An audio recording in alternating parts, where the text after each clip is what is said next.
A lot of Muslim women, they have a misconception. My lot of Muslim women sisters, they say, if I am married and I got gold in my marriage as gift, my parents gave me, my husband and his family gave me gold. Now if that is more than 85 grams or 85 grams, then my husband shall pay the zakat for it. This is absolutely incorrect. The owner of the property will pay the zakat. Obligation of zakat is on the owner of the property, whether he is a man or she is a woman.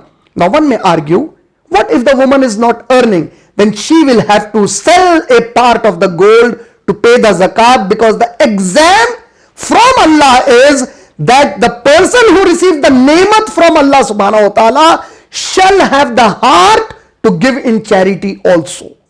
This is the exam for them. So the woman will have to pay. What is the evidence for it? Sahih al-Bukhari, volume number 2, hadith number 1462. The beloved Prophet sallallahu alaihi wasallam, in his lifetime, he had a companion, a very famous companion, Abdullah ibn Masud radiyallahu ta'ala anhu.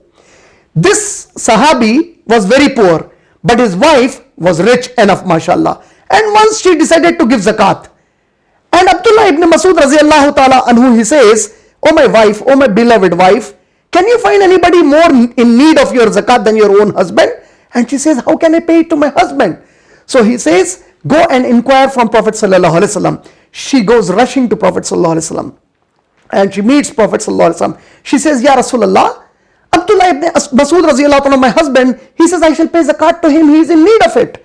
The Prophet sallallahu alaihi wasallam said, "If you give zakat to your husband, you will get two rewards. One reward of the obligation of paying the zakat. The second reward of helping your own husband, mashallah." So this means that the woman will have to pay her own zakat. Yes, if the husband pays, if the father pays, if the brothers pay, if uncles pay, no issues. If somebody else is helping you to pay your zakat, Islam doesn't prevent it. But it is not obligatory upon anyone else to pay the zakat for the gold that you have with you or the money that you have with you, with which you can purchase 85 grams of gold.